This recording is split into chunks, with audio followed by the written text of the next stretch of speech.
Coach, what's going on? We're back at it again, huh? Yep, back at it. What is this, our fourth one or fifth?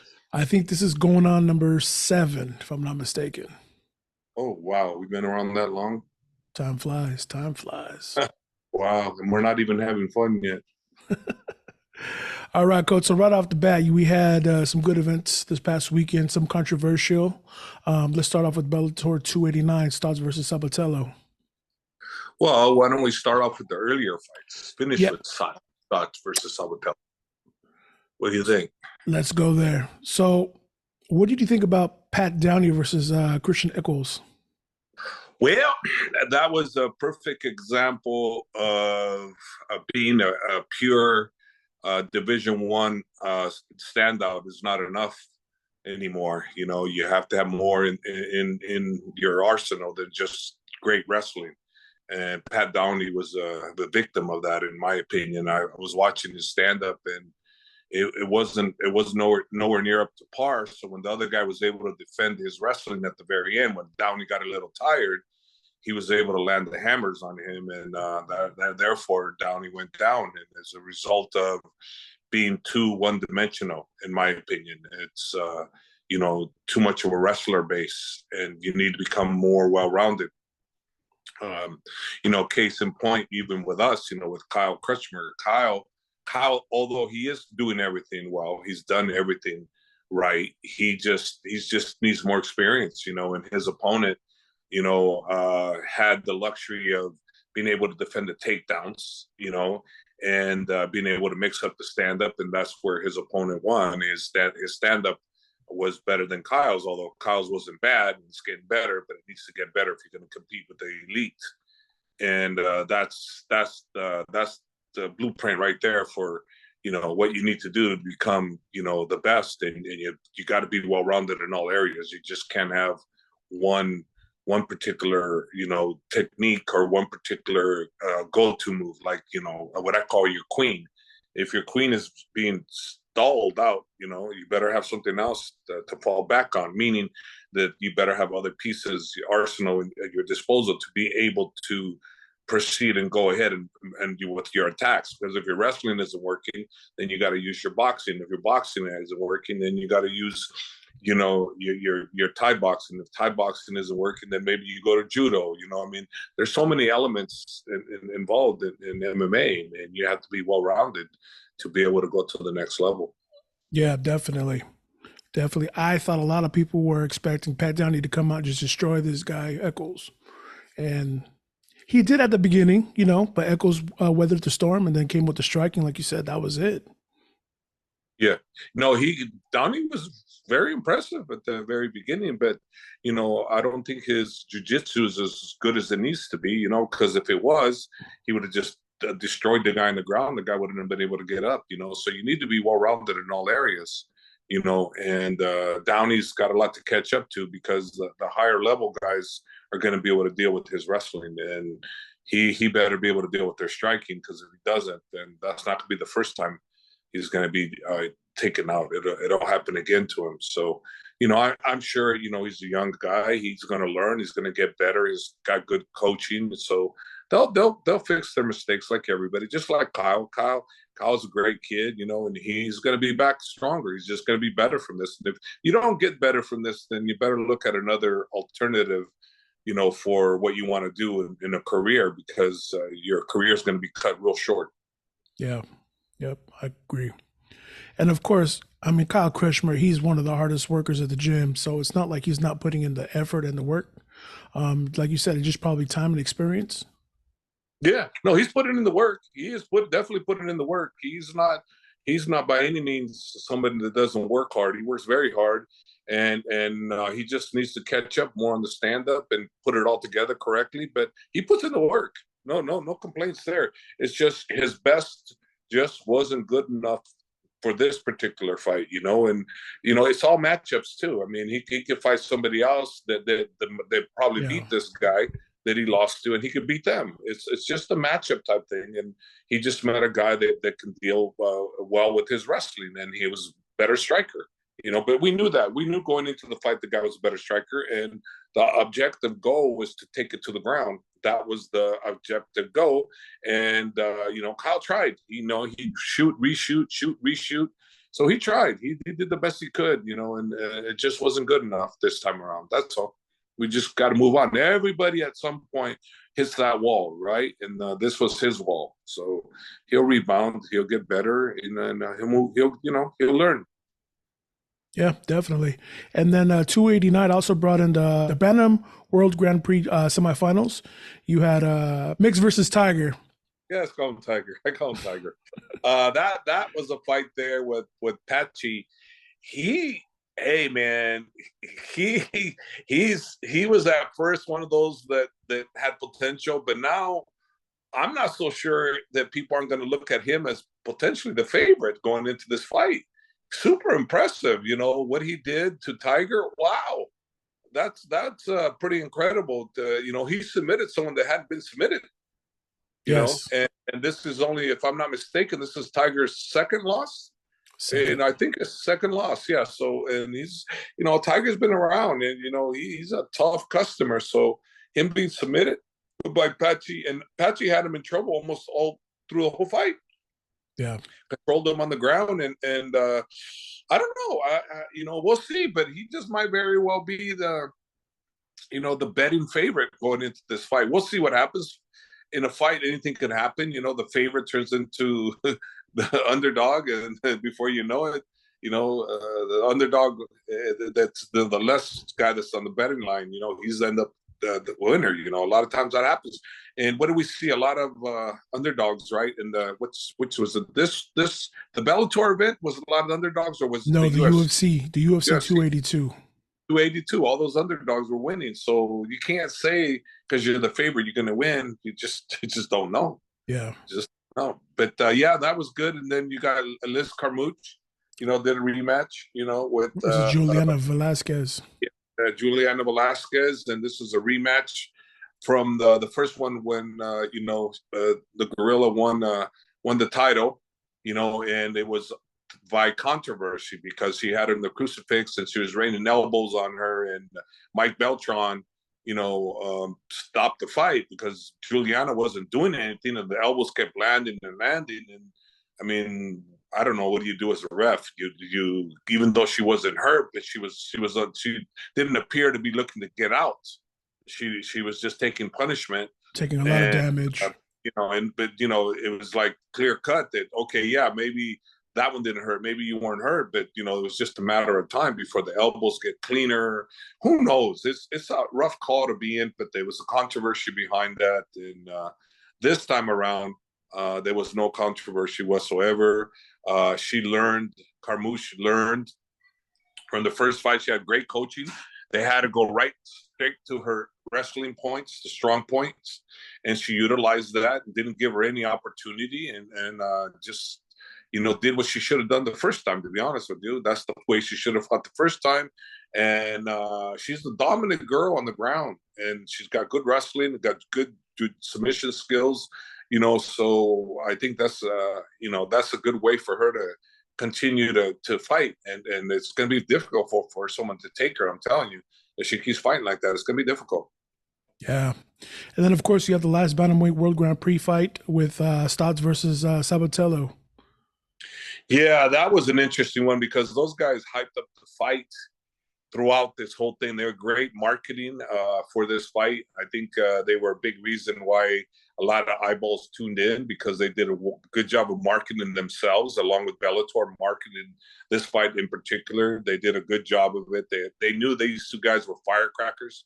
Both loved to talk, both entertaining, and they delivered, man. They delivered. Yeah. They delivered.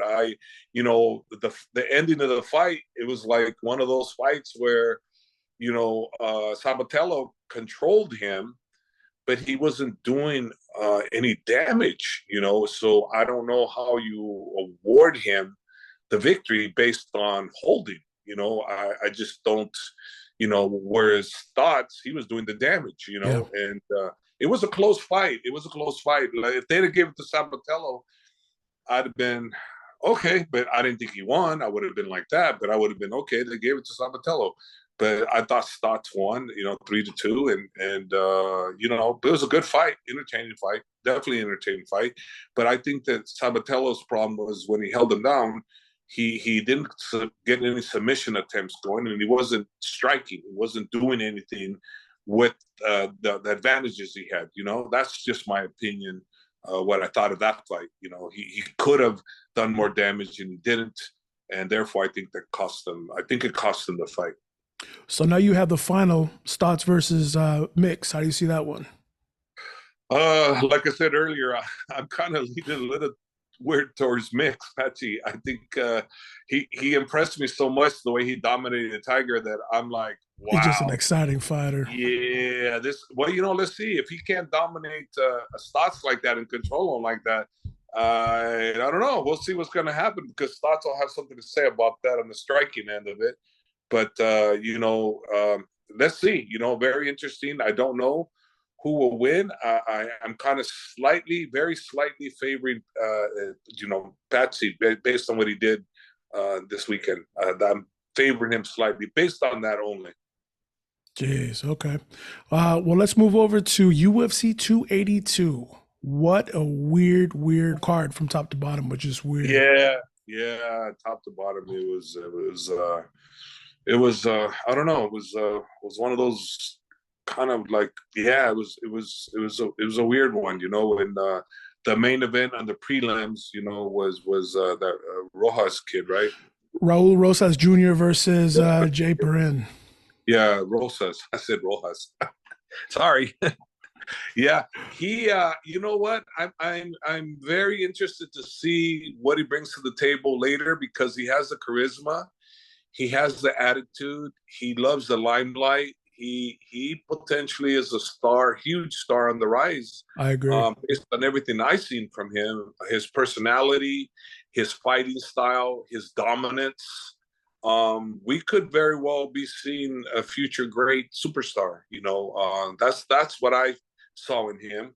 I think why Dana White and the crew picked him is because I think they saw the same thing before, because it's the first time I've seen him. So I definitely understand why Dana was so high on this kid. He is the real deal, and he's only 18. He's hungry, and he's got motivation. Yeah. I'm gonna take care of my family. I'm gonna buy. He doesn't have a driver's license from what I hear, and he's gonna buy his mom a car so she can drive him. He said what he said that he's gonna. His mom. So she can drive to the UFCPI. He just looks so calm and so collective, and like no nerves whatsoever, just ice cold. And when the bell rang, he just came out and performed. And then some of those shots he was taking, and then just his strength, with the single leg, he picked up Perrin all the way up and dumped him on his back. It was just insane. No, it was very impressive. He's a good height. He got good strength. Got good jiu-jitsu, good wrestling. Excellent jiu-jitsu. Good relaxation. His stand-up looks like it's just gonna, his stand-up is right at this level, very low level for a striker, but you could see the vast amount of improvement that he's going to make. It's going to be crazy how he's going to just, with what he has, he's going to destroy people on the stand-up also, with the more practice he puts into it. And he's just only going to get better on the grappling and the whole bit, and fight experience the whole bit. He's only 7-0. So he's still very much a newbie, so right. The ceiling is high for him, and he's doing something really smart. He's speaking Spanish, and he's carrying the flag. So he's catering to his heritage, to Mexico, to all the Latin American fans. So he's doing a very good, smart marketing thing there. And whether that's him or whether someone's pushing him to do that, that's very smart. I think he's going to have a huge following. I think he's one of the next up-and-coming Latin Hispanic superstars. In all your years of coaching, have you ever seen somebody at that young of age kind of level out to Rosas as far as their calmness, their just way of handling themselves and the way they compete? Yeah, Usman, Habib's cousin. I've seen Usman when he was young. I've seen clips of him. I seen him in Abu Dhabi. I seen, he's pretty Right much away, like, you knew yeah, he was special. yeah, I knew he was special too, and he is. He's obviously he's the world champ. So, yeah, not many though. Not It's many though. rare, Like very rare. rare. He's a rarity, but he's not the only one. But he is rare. Okay, let's move on real quick. Let's talk about Mr. Darren Till and Du Plessis. Did you watch that one at all? Yes, I did. Darren Till. It appeared that he was going to get stopped in the first round, and he kept focusing on trying to tell the ref he's okay, but he's taking all that punishment, A lot So of I'm like, punishment. gee, what the hell is he doing? It should be more focused on, action instead of letting the ref know he's okay.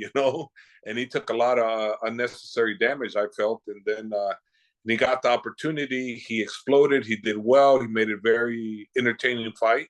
Du Plessis, that guy got tired, but he has no quit in him. There's no No, quit in him. And most fighters would have quit. He didn't quit. And it's because he didn't quit is he won that fight, because he could have easily lost that fight had he, gave into the cardio issues that he appeared to be having, and then Darren Till, it looked like he was injured, he injured his knee again, or I don't or know. his ACL. He was not his normal self. No. But he was entertaining, nevertheless. Very entertaining. I enjoyed the fight. It was an entertaining fight.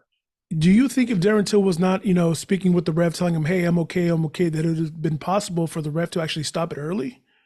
No, because he wasn't hurt, and if he would have not focused on telling the ref and focused on getting out, the ref would have seen he's focusing on getting out. A lot of those shots weren't landing either. No, they were being blocked a lot. Yeah, they were being blocked a lot, so he didn't have to focus too much on that, is all I'm saying. Yeah, tell the ref I'm okay, and then move, get into action.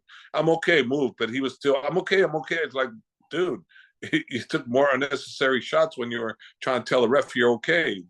Just, he knows you're okay. Once, thumbs up and don't say nothing, and concentrate on getting out of your situation. That's what he didn't do.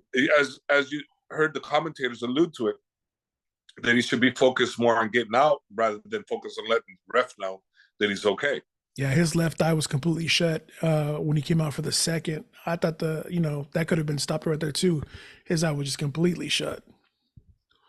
Yeah. I mean, he, but he's a warrior, and a lot of people are alluding that maybe he should retire. And I read somewhere where he's not retiring, and he shouldn't retire because there's no need to retire. He's still young. And hey, his boxing looked sharp in the second. Yeah, his boxing looked extremely sharp. And I think if it wasn't for him getting injured in the second, because of the knee, when Du Plessis took his back and they went down to the ground, his knee kind of went back and toward the ACL. Yeah, and then the next fight, with the replacement for Robbie Lawler. Which one was that? Ponzinibbio. Ah, yes. That was a very interesting fight. The corner told him that coming in the third round, you need to stop him, and man, he come out there, he let the hammers go. And you got to remember too, I mean, he was practicing for a southpaw, so to get the range, to get the timing down, that was something that was giving him a little trouble. And then he started getting into gear, especially when his corner told him, you lost the last two, you need to stop this guy, more or less. And he went out there, he went guns a-blazing, he went hunting for that KO. And this is what you need a corner to do, because reality is he might have won one round, the first round, or the second, who knows, but it was one of those where I would take caution to the winner and assume we lost them both and just go out for the KO. Because worst case, you win the round. Best case, you do get the KO and you stop it, and meaning you win the round and you actually won one of those other rounds. So what the advice that the corner gave him was, I thought, was perfect advice. Go out and finish him, and that's what he did. He went out and finished him. So in your opinion, on Alex Morono's side, do you recommend, I don't want to say recommend, but what are your thoughts on taking those, those late fights? Well, it was a great opportunity for him. He has 7 losses to his record, 14-7 or 20-7 or something like that. He 22 and he was 7. Yeah, he's not necessarily known as a top dog by any means. Even though he took a chance on this one, it brought up his stock some, so he didn't get diminished too much. But in a situation like his, I think it was okay. He got put in the limelight. I never knew who he was, so there you go. Yeah. Didn't know who he was. I know who he is now. So it was a risk, of course, but it was a gamble worth taking, and I think he did nothing wrong in taking that fight. And honestly speaking, because of where he's at, anyways, I don't think there's anything wrong with him taking another fight like that. Okay. Some guys are dark horses, and they got to do what they got to do to get out there. Yeah. Okay. Now moving on, the big controversy fight: Paddy Pimblett versus Jared Gordon. Yeah. Your thoughts? Did Paddy Well, lose? To me, I gave Jared the first round, and I gave Jared the last round. So for me, Jared won, but they were, in all honesty, somewhat close. And was it a robbery, like some people might have alluded to? I don't know. Maybe because I didn't think the third round that Paddy the Baddy won. I thought he lost the third round. I don't know, because he did nothing with the 1 minute he had. He was controlled for almost 4 minutes, if I remember correctly, and then he took over for the last minute, but he didn't do an incredible damage with that. So how do you equate 1 minute of control versus almost 4 minutes of control, and the damage that was done was none on either side? I just don't know how you can take that away from Gordon. Yeah, I thought he did the most control. None of them did any damage. None of them had any submission attempts, really. So who should win that fight? Based on what? Ring generalship, damage.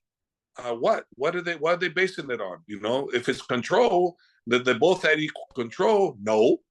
One had almost triple the amount of control. So why would you give it to the guy that had less control? So for me, definitely, Gordon won that fight. And if I'm judging it, I would have gave it to him. I know Paddy said that people go against him because they don't like him. I don't think that's true. I think he's very likable. I like him. He's a great sportsmanship. I like him. I think he's great for the sport. But if I was judging, he wouldn't have won that fight based on my scoring, But hey, he won that fight. A lot of people are saying, "Oh, he's the UFC's baby." So the UFC has zero to do with the judging and who gets put there to judge a fight. What the UFC can do, if they have a judge that appears to be stinking their program, meaning a judge that is always bad, they can put a complaint, a grievance with the commission, the State Athletic Commission, to say, hey, this particular judge really doesn't do well for us. We request that he not be assigned to this particular event.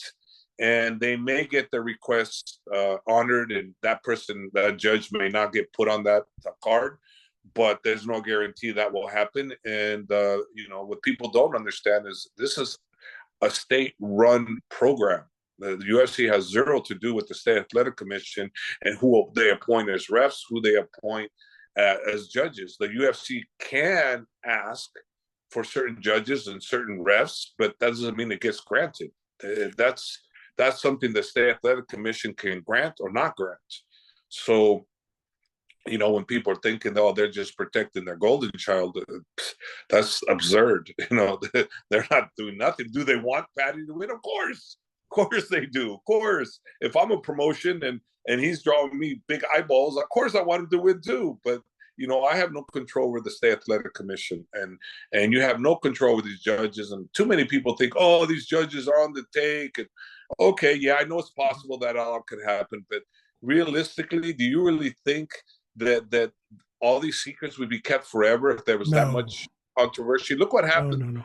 in that one situation that happened in Korea, right? When that one fighter reported himself because they wanted him to take a dive. Look what happened there. That got blown up right away. You think that something like that's a rarity, that just one guy, everybody keeps a secret? No, it's because judging and fixing judging and refs is very, very, very tricky to do and accomplish. Yeah. I'm not saying it can't be done, and it hasn't been done, because it has, but I'm just saying very complex. It's not very complex, and it's a rare thing that happened. It's not a common thing. It's not common at all. Now, that's from my experience and everything I know. There was no fight fixing here. It was just poor judging, and on that, the way you take care of that is, if that particular judge, if you look at his statistics and him judging MMA fights, and he's always gets it wrong, then if I was a commission or if I'm a fighter, like for instance me, let me give you an example of what I'm talking about. I had a situation where I had one of the famous referees was going to referee one of Daniel Cormier's fight. And I was concerned with him because he seems to screw up with us, and, I didn't want him to ref our match.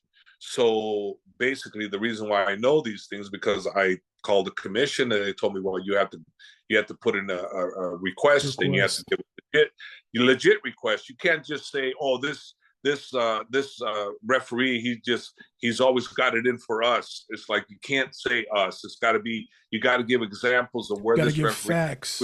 For. Yeah, there's got to be facts of him screwing up somewhere else, and you got to show dates and times, not times, but you got to fight and dates and the whole bit. You can't just say he's going to be unfair against us. You got to show proof of your grievance, and if you have a legit proof, then submit it, and then they'll do what they're going to do. And if they assign them, tough shit, they assign them. If they take them out, that means they believe you, so it's a very complex thing. It's not easy to do, but it can be done. If you have an issue with a judge or a particular referee, you can't look into see what you can do to get them not to be involved in your particular match.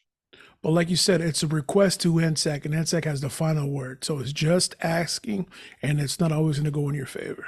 No, it's not always going to go in your favor. And the end of the day, Nevada State Athletic Commission, they rule, those situations. They have their structures, and you can't do anything about it. Like, that's just the way it is. How did you score the fight? I thought, honestly, that Jared won. Yeah. Jared won. He won round one. Round two was a little close, and then round three, Jared won.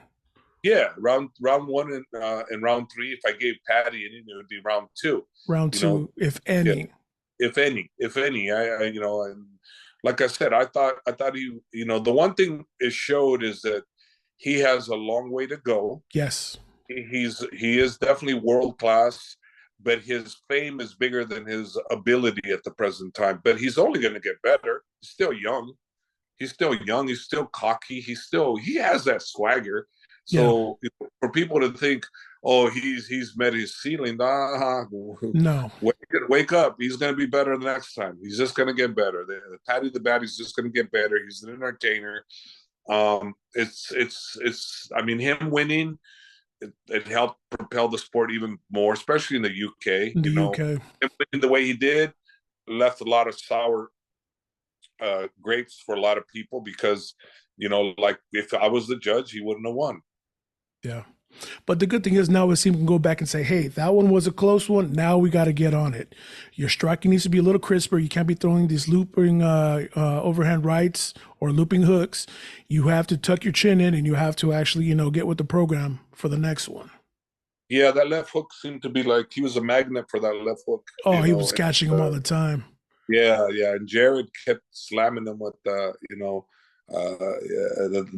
fight, it's just crazy, and then, another situation too with Jared, some people are saying, like even Dana White was saying that Jared threw the fight away, like he's probably alluding to the third round where he was holding him and he wasn't doing much damage. I agree to some degree on that, but I don't agree because, you know, Paddy didn't do anything for that 1 minute he was free.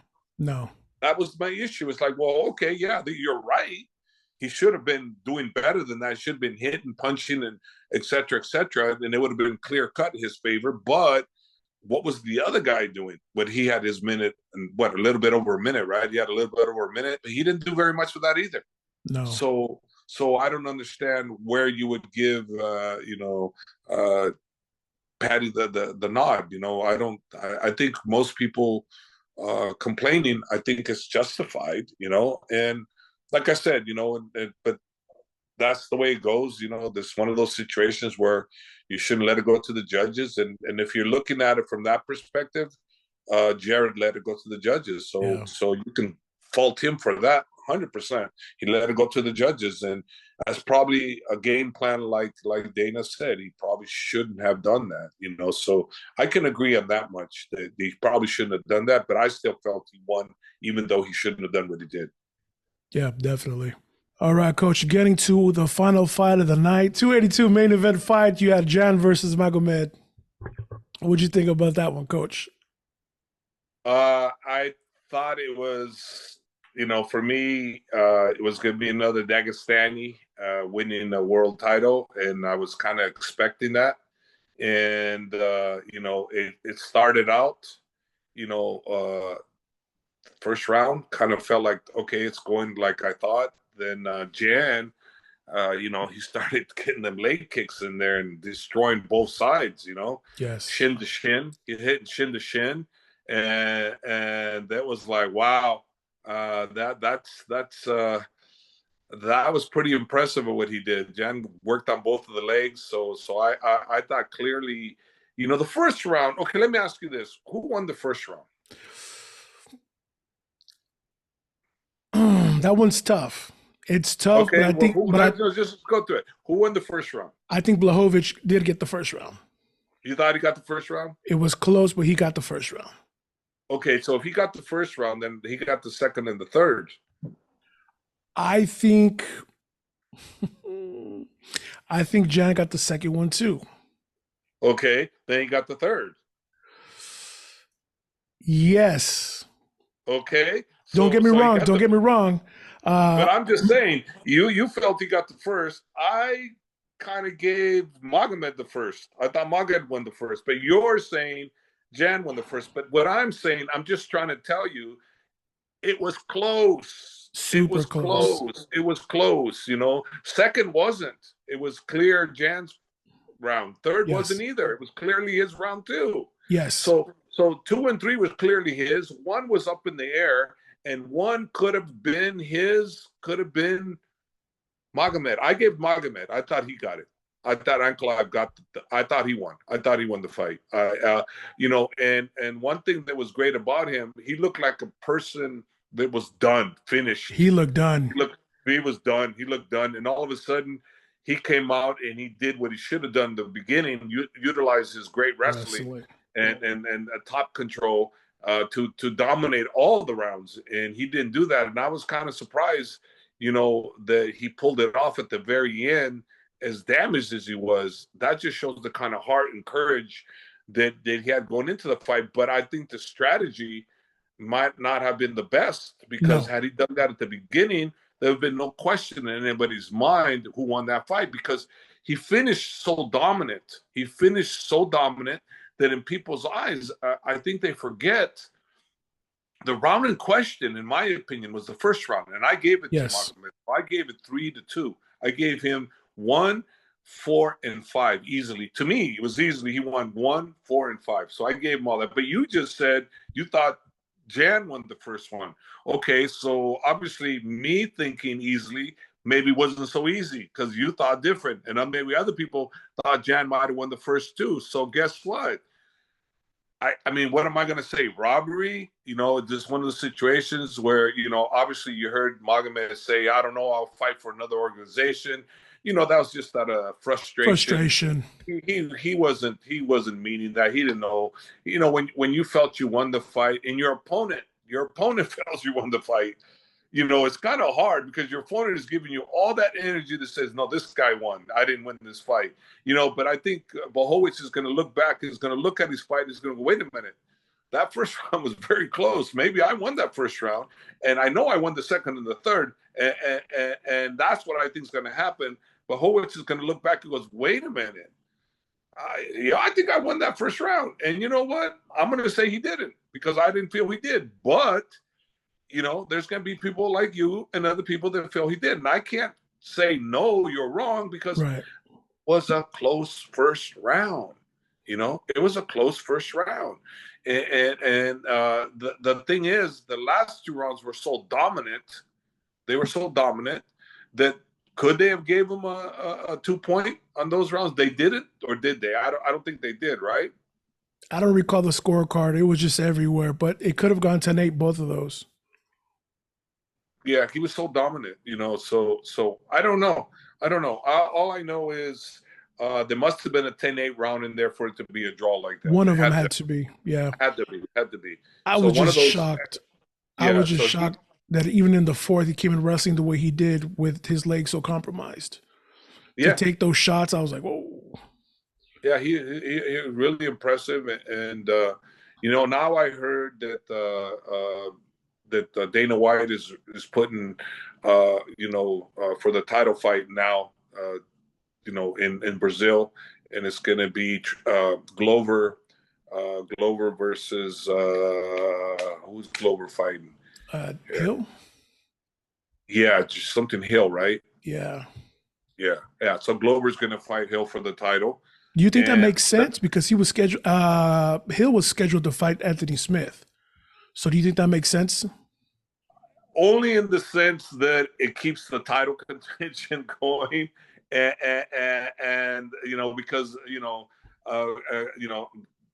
Jan and Magomed, they're not going to be able to fight anytime soon. No. So they get another title fight going. They get eyeballs to the screen for another situation.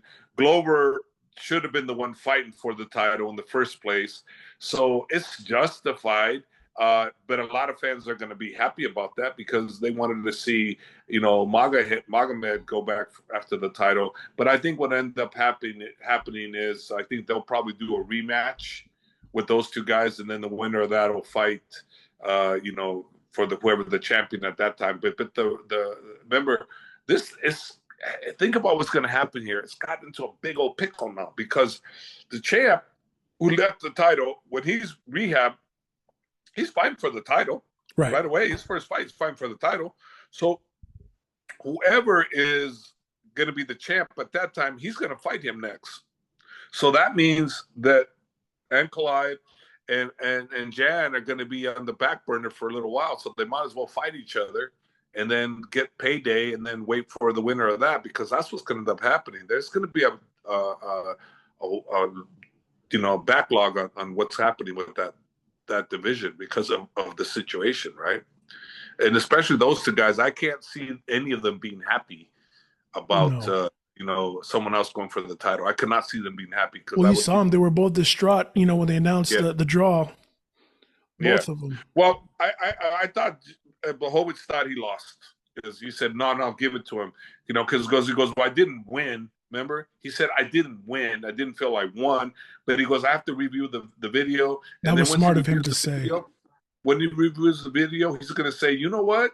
I can see how I maybe won this fight or how it was a draw. I'm telling you, he would be justified in saying that because when you watch it, you go, But to me, I thought he lost. You know, I gave it to Magomed. I thought Magomed won. For me, if I'm a judge, 1, 4, and 5, Magomed. Yeah. So you know, Blanchowicz only won 2 and 3. That's it. You know, but some people thought 1, 2, 3, and you know, I didn't judge it that way, but I can see how other people did because the first round was close. It was close. So depends how you have it judged, right? Yep. What else you gonna do? I mean, that's just the way it goes. That you know, that light heavyweight division is pretty jam packed. You know, with 5 guys that can interchange. They can all interchange with no issues. Just plug them in. Yeah, you're the champ. Okay, you're the champ next week. Okay, 2 months from now, he's going to be the champ. I mean, there's 5 guys in there that are good enough to be the champion, in my opinion. And I thought Magomed was going to be head above everybody else, but he needs to clear up how he fights to be head above everybody else, because he clearly is the best striker out of all those. But he's also clearly the best ground guy out of all those guys. But he has to learn how to utilize both at the right time. And I think that he went with the wrong game plan, in my opinion. I thought he should have implemented his grappling base first, Yes. because Owens didn't have that. No. He couldn't deal with him on the ground. So why stand with the guy? And just because you're that good doesn't mean you should stand with somebody. He should have took him down right from the get-go, because I know he could have. He's that good, so until he proves that he can fight that dominant, we'll see. But he's still young enough to do it. Out of all the guys, I think he's the best one, and he probably deserves the title more so than anybody, but he's got to go out and prove it and do the right thing. Now, did he do enough on this one? In my opinion, he did. So did he get the bad end of the judge's decision on this one? Yes. Absolutely. Had he had different judges like me in there, he would have been the champ. But, it is what it is. You let it go to the judges, and that was bad. You shouldn't have let it go to the judges. Yeah.